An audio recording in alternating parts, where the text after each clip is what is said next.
NBFC NDI non systematic important directions कर रहे हैं हम लोग, उसका रेगुलेशन है 8। बोलो।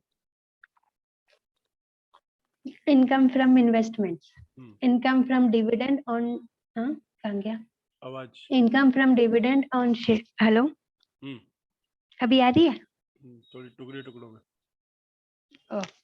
Income from dividend on shares of corporate bodies and unit of mutual fund shall be taken into account on cash basis, provided that the income from dividend on shares of corporate bodies shall be taken into account on accrual basis when such dividend has been declared by the corporate body in its annual general meeting and the applicable NBFC's right to receive payment is established.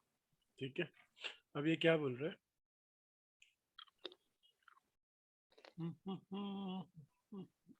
Regulation 8। Right move ने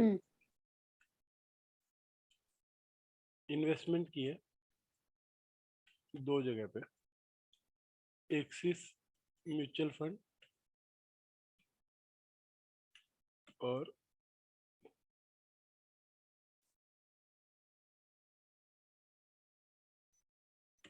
पिच्ची limited में, right. सो इन्होंने 1000 rupees dividend declare किया units पे, और इसने भी 1000 rupees dividend declare किया। अब आप अकाउंट्स बना रहे हो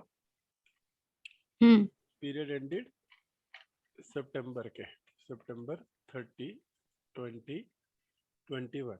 अब ये जो डिविडेंड है ये इन्होंने डिक्लेयर किया सितंबर 28 को, इसने भी डिक्लेयर किया सितंबर 28 को। पेमेंट होगी इसकी डिक्लेयर होने के बाद अक्टूबर 1 को, और इसकी भी पेमेंट होगी अक्टूबर 1 को। अब आपसे क्वेश्चन ये पूछा गया कि हम अपनी बुक्स में एंट्री इसकी कब पास करेंगे? हाँ, तो कब पास करोगे? जब मिलेगा, नहीं जब डिक्लेयर हुआ तब। पिच्ची वाला। अभी दोबारा रेगुलेशन पढ़ो, 1 पढ़ो। Income from dividend on such नहीं on shares of corporate body and unit of mutual fund shall be taken into account on cash basis. मतलब आपको अक्टूबर 1 को कैश बेसिस में आपके बैंक अकाउंट में कब आएगा? अक्टूबर 1 को आएगा। अक्टूबर 1 को आएगा। तो आपको ये कौन से पीरियड में लेना है? सितंबर 30 में ले सकते हो ये इनकम? नहीं, नो। ठीक है, ये पहला आंसर है दोनों केस में, जो हमने पहला पैराग्राफ पढ़ा। अब सेकंड पैराग्राफ में क्या कह रहा है? Provided that income from dividend on shares of corporate body shall be taken into account on accrual basis when such dividend has been declared by the corporate body in its AGM and the applicable NBFC's right to receive payment is established. ठीक है, अब dividend में एक बार जब dividend declare हो जाता है तो डेट ड्यू हो जाता है एज पर कंपनी एक्ट। तो इस केस में अगर पिच्ची, एक तो कॉर्पोरेट बॉडी कौन हुई? पिच्ची लिमिटेड हुई। सितंबर 28 क्या थी? एजीएम की डेट थी।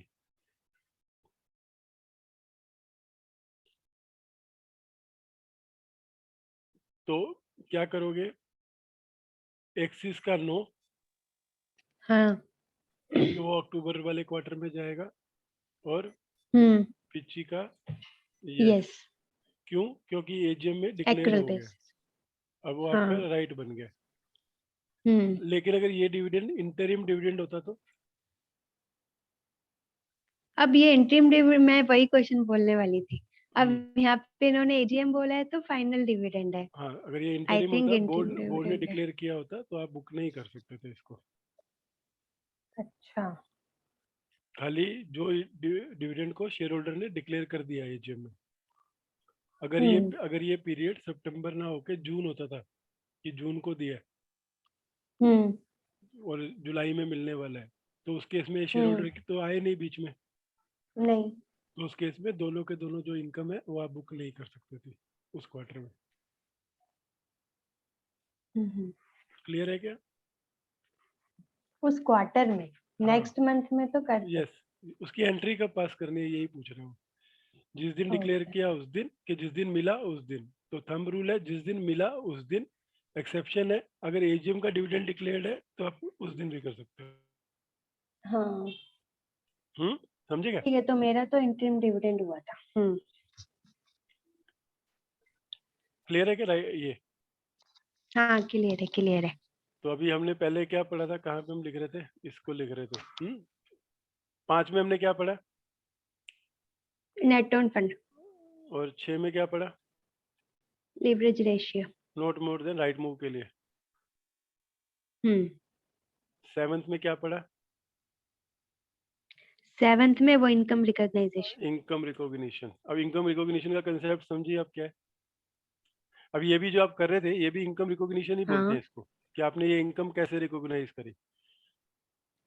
अभी जो आपने रेगुलेशन हाँ 8 में बट पढ़ा एंट्री वो भी के तो बारे में बताया। हाँ, income recognise as per accounting principles and, मैं समरी लिखे जा रहा हूँ ताकि बाद में आपको याद रहे कि हमने क्या क्या पढ़ा। And treatment of income in case of NPA, right? यही पढ़ा हमने। एनपीए। कहाँ पे पढ़ा ये, रेगुलेशन 7। रेगुलेशन 7। 8 में क्या पढ़ा आपने, कि income to be recognised on cash basis except for dividend declared in AGM which can be booked on accrual basis, right? यही पढ़ा आपने, कोई डाउट है इसमें? नहीं। अब 8 का 2 पढ़ो, चलो आगे। Income from bonds and debentures of corporate bodies and from government securities or bonds shall be taken into account on accrual basis. Okay.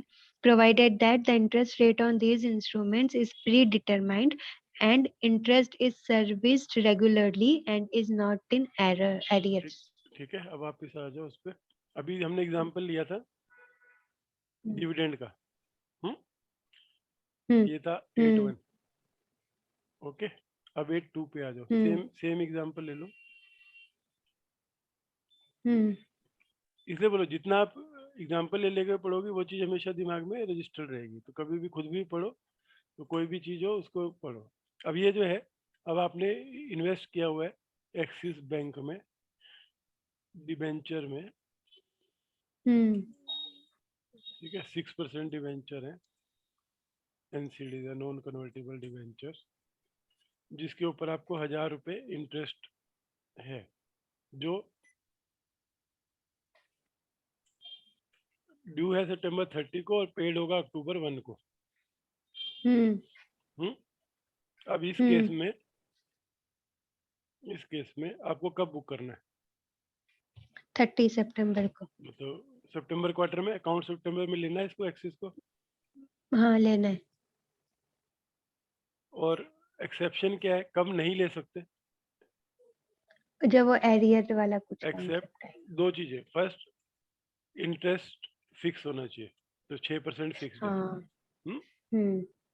और रेगुलरली पे हो रहना चाहिए। नहीं तो क्या करना है, कैश बेसिस पे लेना है।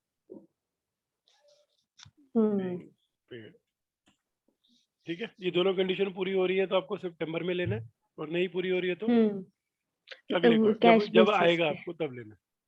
हाँ। तो ऊपर ले लो इसमें। अब क्या पढ़ा आपने, ये थी income on investment in shares, ठीक है। और on bonds and debenture government वाला accrual basis.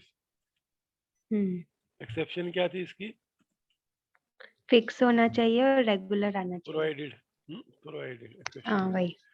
Rate fixed and regular coming, not in area.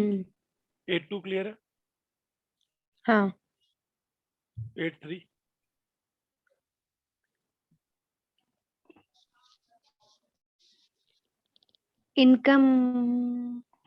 income on securities of corporate bodies or public sector undertakings, the payment of interest and repayment of principal of which have been guaranteed by central government or state government shall be taken into account on accrual basis. ठीक है.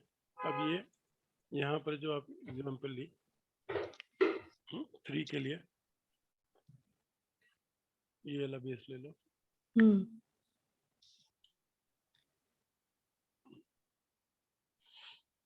अब ये है 3. यहाँ पे securities word use किया है. तो सिक्योरिटीज में दोनों चीजें कवर होते हैं. हाँ, डिविडेंड भी और वो भी. इनकम भी.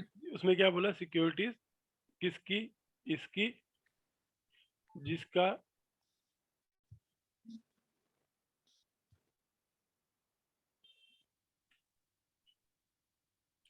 गारंटीड बाय गवर्नमेंट, सीजी और एसजी. ठीक है. तो ये 1000 रुपये कब बुक करना है? Accrual basis. Accrual basis. तो पिछी यस क्लियर है. हाँ. पहले केस में कोई गारंटीड कुछ नहीं था. शेयर्स है तो आपको कैश बेसिस पे. बॉन्ड डिवेंचर है तो एक्रूअल बेसिस पे. गारंटी है तो भी एक्रूअल बेसिस पे. ठीक है. क्लियर है 8.3. तो रेगुलेशन 8 क्लियर हो गया. तो इसको समरी में ले लें ऊपर. थर्ड पॉइंट बनेगी अब. 3 हो गया. गारंटीड हो गया. Guaranteed by government, guaranteed bye CG और एसजी. तो एक्रूअल बेसिस. तो खाली शेयर्स के केस में आपको शेयर्स या यूनिट के केस में कैश बेसिस है. बाकी सब में एक्रूअल बेसिस है. एक्रूअल बेसिस है. हाँ. Subject to condition. अभी 5, 6, 7, 8 एक सांस में पढ़ के बताओ क्या लिखा है.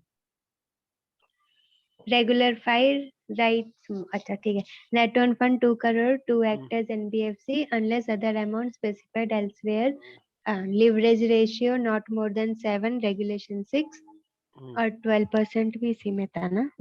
Income recognition as per accounting principle and treatment of income in case on NPA, regulation 7. Income on investment share to be recognized on cash basis except for dividend declared in AGM, which can be booked on accrual basis. On bond and debenture accrual basis, provided rate fixed and regular होना चाहिए and guaranteed by CG and SG accrual basis होना है. Clear है. Regulation 8. 8 clear हो गया. 5, 6, 7, 8. हाँ. आज से पहले नहीं मालूम था ना ये सब लिखा हुआ है. नहीं.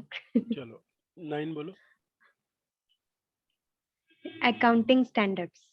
Accounting standards and guidance notes issued by Institute of Chartered Accountant of India, referred to in this direction as ICAI, shall be followed insofar as they are not inconsistent with any of these directions. ठीक है. तो regulation 9 क्या बोल रहा है?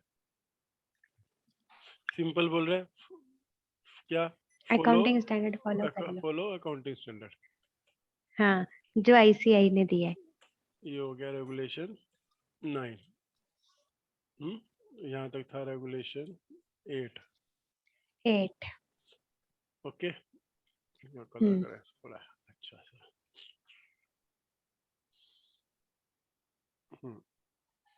आ जाओ. Next 10 क्या बोल रहा है? 10. Accounting of investments. Okay. The board of directors of every applicable NBFC shall frame investment policy for the company and shall implement the same. एक आ गया मेरा. The criteria to classify the investments into current and long-term investments shall be split out by the board of the company in the investment policy. Okay. Investments in security shall be classified into current and long term at the time of making each investment. Okay. In case of inter-class transfer, there shall be no such transfer on ad hoc basis. Such transfer, if warranted, shall be effected only at the beginning of each half year on April 1st or October 1st, with the approval of the board.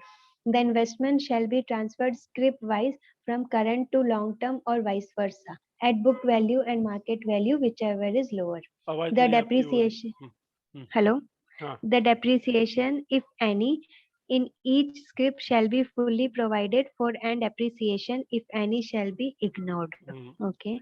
The depreciation. The depreciation in one scrip shall not be set off against depreciation in other scrip at the time of such interclass transfer, even in respect of the scripts of the same category. ठीक है, टुकड़ों टुकड़ों में करते हैं। तो यहाँ से भी पहला एक्शनेबल आ गया आपको। आप क्या बनी हुई है पॉलिसी? नहीं, बनाना है। नॉन कंप्लायंस है। हाँ, भेजू मेरा बोर्ड नहीं सुनता। भेजू आरबीआई को रिकॉर्डिंग कंपनी के नाम पे? नहीं, क्यों नॉन कंप्लायंस है? वो कंपनी बोर्ड डिस्कस कर रहा है ना अभी। एक मिनट, ये क्या क्या? पहली line frame investment policy for the company and shall implement the same. ठीक है। तो इसमें देखो पहली दो रिक्वायरमेंट में क्या आ रहा है, टुकड़े टुकड़े करके समझते हैं इसका। टुकड़ा टुकड़ा गैंग। Accounting of investment. अब एक अच्छा, क्वेश्चन आगे जो एक सेकंड, जो हम पॉलिसी बना रहे हैं वो आरबीआई को बताना है क्या? तो अभी देखेंगे, अभी जितना लिखा है उतना ही पढ़ने का कभी भी। नहीं, आप अगर उसने लिखा है कि आरबीआई को बताना है तो रेगुलेशन में आएगा कि यू हैव टू इंटीमेट। अगर उसमें नहीं लिखा है तो नहीं बताना। ठीक है, फिर तो अच्छा है नहीं बताना। ठीक है, चलो शुरू करें। अभी एग्जांपल ले लो। क्या एग्जांपल? कंपनी है राइटमूव, इसको मिल गया सीओआर, बन गई एनबीएफसी, करने वाली है इन्वेस्टमेंट इन शेयर्स और यूनिट ऑफ म्यूचुअल फंड्स। पैसा है इसके पास 1 लाख।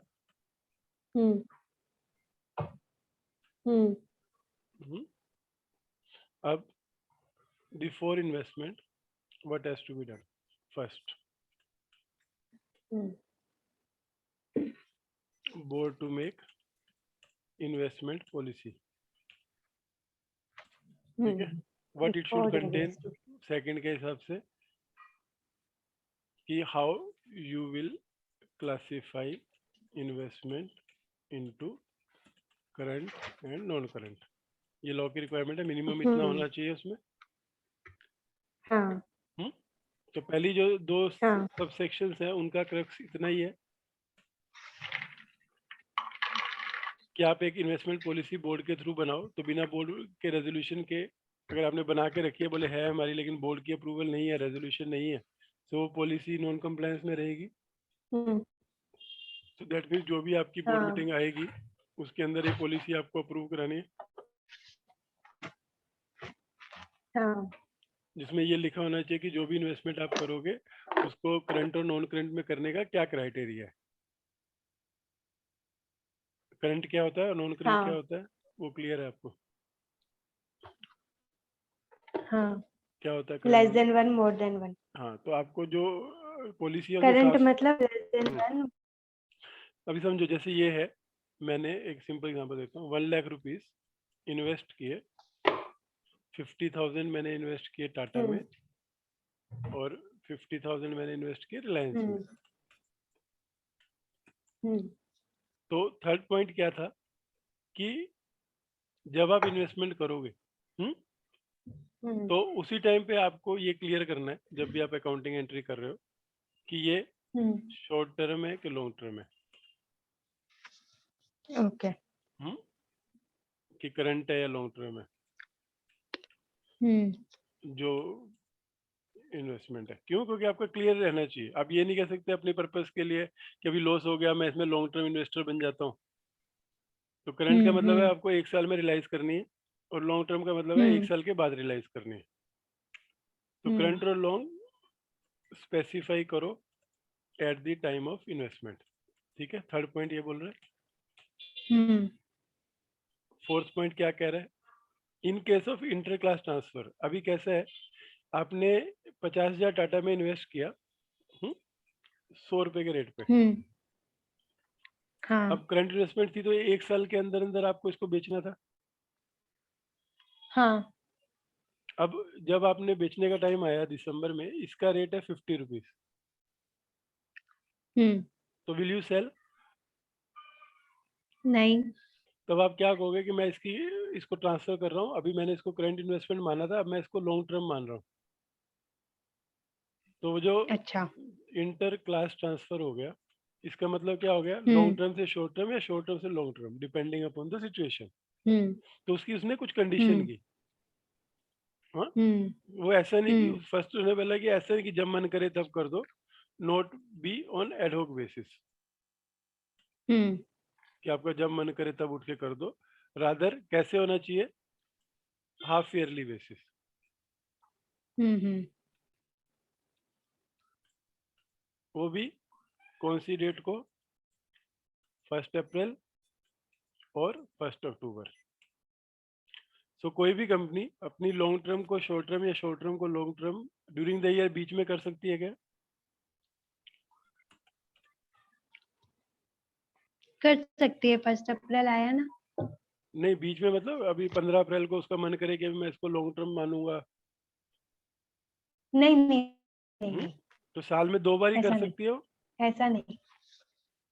हाँ। जो भी अपनी इन्वेस्टमेंट उसने करी, क्योंकि इन्वेस्टमेंट तो क्या है, वो मार्केट रिस्क के ऊपर होती है। आपने सोचा था कि 1 साल में मुझे इनकम देगा, लेकिन वो नहीं दे रहा है, तो आपकी ऑप्शन ऐसे, आपने लंबे टाइम के लिए किया था लेकिन हाँ। कंपनी डूबती जा रही है, तो आप उसको लॉन्ग टर्म नहीं रखोगे ना।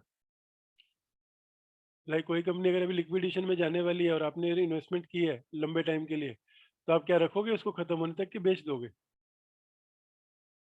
बेच दूंगी। हाँ, तो लॉन्ग टर्म से शॉर्ट टर्म में क्लासीफाई करोगे उसको और फिर बेचोगे। हम्म तो ये इंटर क्लास ट्रांसफर का कंसेप्ट समझे क्या? क्या है इंटर क्लास ट्रांसफर? समझ गए। कि लॉन्ग टर्म से शॉर्ट टर्म और शॉर्ट टर्म से लॉन्ग टर्म।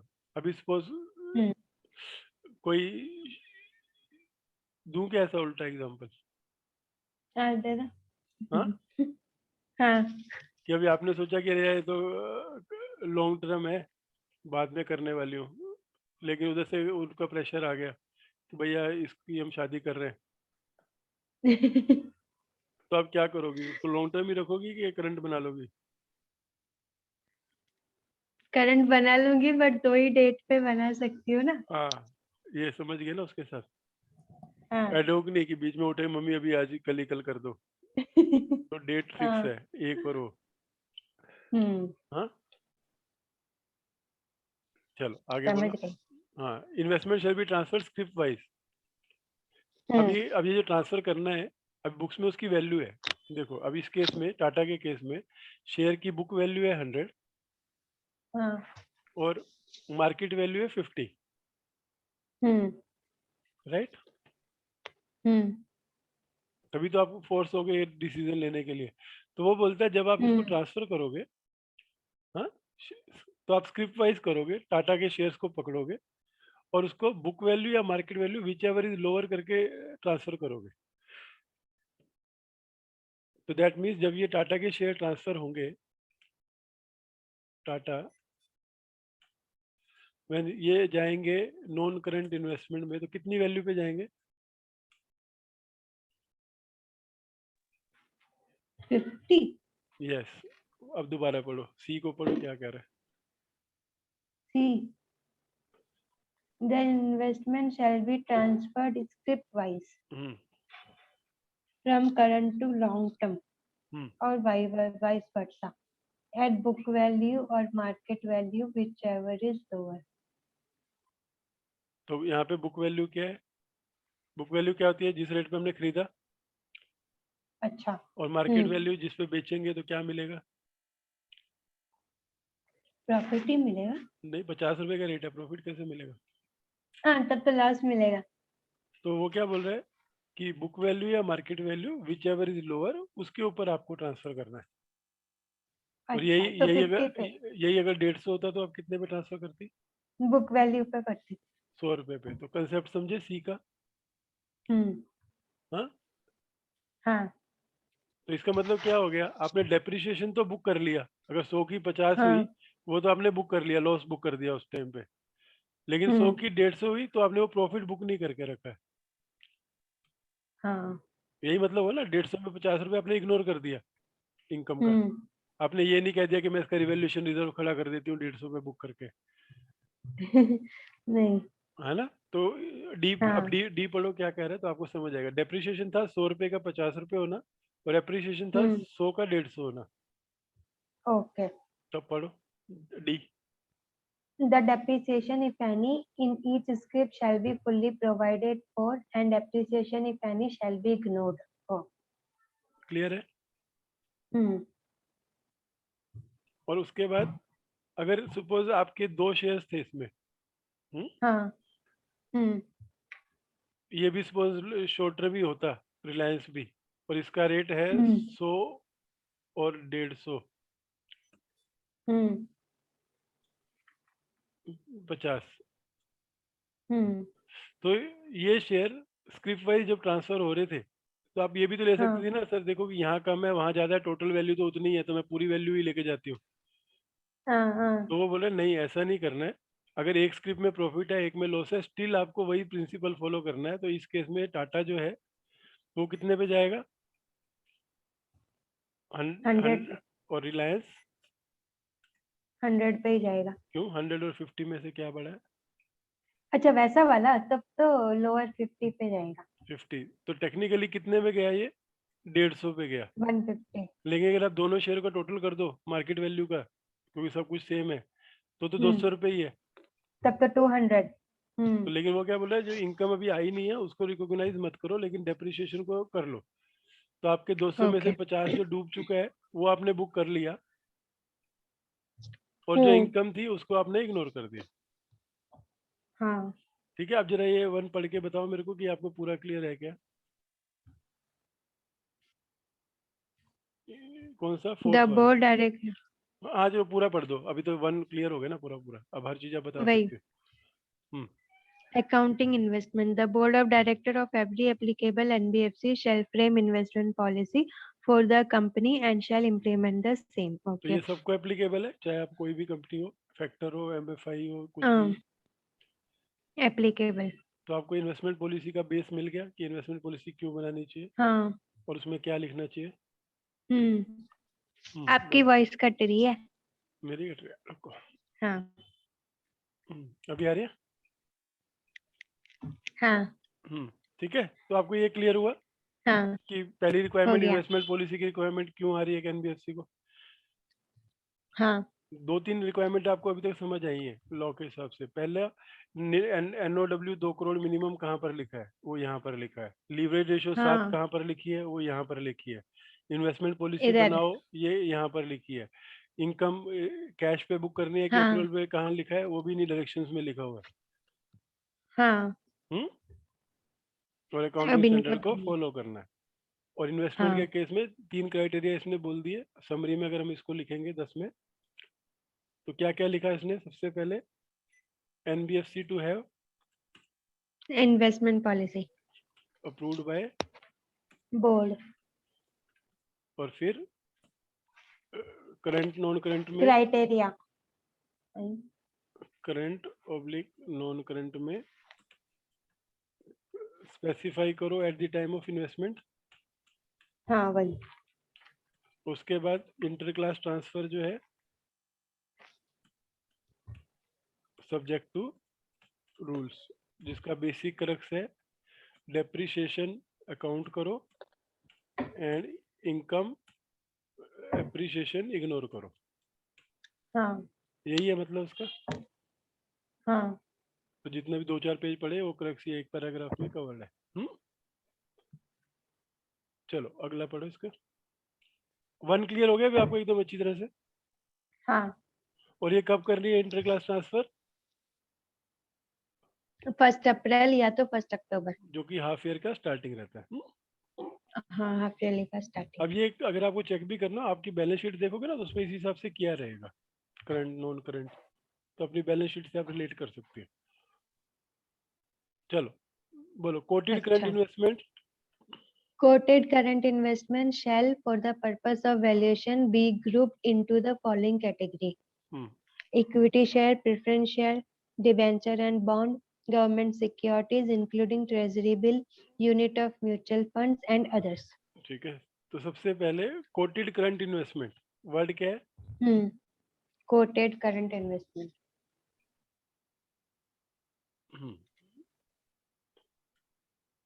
कोटेड क्या होता है? कोटेड करंट इन्वेस्टमेंट तो 3 टुकड़ों से बना है। करंट इन्वेस्टमेंट पता है, कोटेड क्या होता है? जो कहीं लिखा हुआ होगा, लिस्टेड। पता नहीं, लिस्टेड है वो, quoted मतलब लिस्टेड। उसका रेट आपको आएगा ना, कोटेशंस आती है। हम्म। जिन जिन इन्वेस्टमेंट का जैसे डिवेंचर्स की यील्ड है, वो डिवेंचर मार्केट में उनका रेट आता है, इक्विटी का स्टॉक एक्सचेंज में रेट आता है।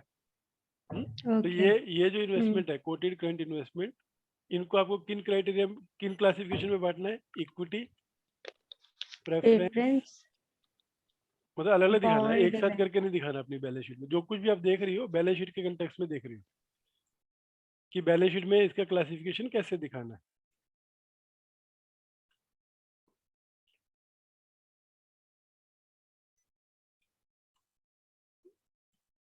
Government sec and others. तो कितने बैलेंस शीट में कितने हेड होंगे कोटेड करंट इन्वेस्टमेंट के अंदर? 1 2 3 4 5 6 हेड होंगे, 5 ठीक है। अदर्स। तो जो भी आपकी टोटल कोटेड इन्वेस्टमेंट है, जिनका रेट रेडीली आपको मार्केट से मिलता है, उनको आपको 6 कैटेगरी में डालना है, जिसमें इक्विटी क्लियर है, प्रेफरेंस क्लियर है, डिवेंचर्स क्लियर है, गवर्नमेंट सिक्योरिटीज क्लियर है, म्यूचुअल फंड क्लियर है। उसके अलावा अगर किसी टाइप की कोटेड इन्वेस्टमेंट है, उसको आपको अदर्स में डालना है। हाँ, कोई डाउट इसमें? नहीं। अब इसका वैल्यूएशन कैसे होगा बोलो? Quoted current investments for each category shall be valued at cost or market value, whichever is lower. ठीक है, मार्केट वैल्यू कैसे मालूम पड़ती है? कोटेड है तो इनका रेट आता है। अगर आज शेयर्स का रेट है, तो आप जब कितने पे आपने लिया और अभी आज क्या रेट चल रहा है, दोनों रेट मिलते हैं कोटेड में। आप किसी भी शेयर का रेट मार्केट से निकाल सकती हो ना। हाँ। तो इसमें क्या बोल रहे हैं, कैसे वैल्यू करना है उसको? कॉस्ट और market value which ever is lower. तो 100 और 50 में से क्या रेट पे डिसाइड कर इसकी वैल्यू करनी है बैलेंस शीट में? तो ये कब होगा? जब आप बैलेंस शीट बना रही हो तो अपनी सब इन्वेस्टमेंट के आगे आप मार्केट प्राइस लिखोगी। हाँ। और फिर दोनों में से जो कम होगा उसका वैल्यू आप बैलेंस शीट में लेके जाओगी। ओके। बोलो। For this purpose, the investments in each category shall be considered script-wise and the cost and market value aggregated for all investment in each category. If the aggregate market value of the category is less than the aggregate cost for that category, the net depreciation shall be provided for or charged on the profit and loss account. If the aggregate market value for the category exceed the aggregate cost of the category, the net appreciation shall be depreciation is one of category of investment shall not be set off against appreciation in another category. अब ये balance sheet बनाने के time accountant कैसे balance sheet बनाएगा? वो क्या करेगा, एक कैटेगरी पकड़ेगा इक्विटी, उसके नीचे लिखेगा टाटा, रिलायंस और डाबर। इसके आगे लिखेगा हमने ये लिया था 100 में, 190 में, ये लिया था 110 में, ये लिया था 100 में। तो इसके आगे लिखेगा वैल्यू, इसका रेट है 200, इसका रेट है 70, इसका रेट है, मैं कुछ भी लिख रहा हूँ मन से, 120। टोटल कितना हो गया? ये हो गया 300, एक 400 और ये हो गया 390। सो ये जो कैटेगरी का टोटल है, ये कैटेगरी है। इसमें एप्रिसिएशन हुआ कि डेप्रिसिएशन हुआ? डेप्रिसिएशन हुआ। ठीक है, अब हमें बुक्स में कौन सी वैल्यू दिखानी है? स्मॉल, लोअर वाली 390। स्मॉल। तो इसमें डेप्रिसिएशन जो हुआ 10 रुपए का, ये क्या बोल रहा है, इसको P&L में लॉस बुक कर लो, P&L में दिखाओ, क्योंकि 10 रुपए आपको लॉस हो गया। अब यही डिबेंचर के केस में रिवर्स होता,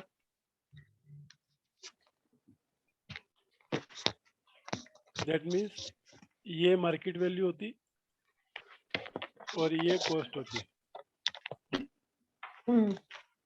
तो 10 रुपए प्रॉफिट है, इग्नोर, तो इसको इग्नोर कर दो। फिर टोटल इन्वेस्टमेंट में आप सेट ऑफ नहीं कर सकते, तो आपको जो टोटल इन्वेस्टमेंट का आप जो टोटल लोगे, तो ये नहीं करोगे कि 400 रुपये इधर है 390 इधर है, टोटल तो बराबर हो गया। इसकी जगह आपको 390 और 390 ही बुक करना है, 490 नहीं बुक कर सकते। तो आप एक दूसरे के अगेंस्ट में सेट ऑफ नहीं कर सकते कि एक जगह लॉस है एक जगह प्रॉफिट है, तो लेकिन नेट तो मैं प्रॉफिट में हूँ, क्योंकि आपने देखो 400 और 390 790 रुपये लगाया। अगर आज वैल्यू देखो तो 400 390 790 है, लेकिन क्योंकि 10 रुपये आपको लॉस बुक करना है, तो आपको बुक्स में कितना दिखाना पड़ेगा? 480।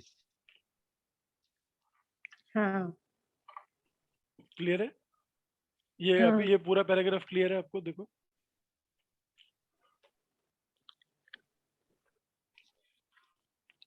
क्लियर है। क्लियर है, क्या कह रहा है? डेप्रिसिएशन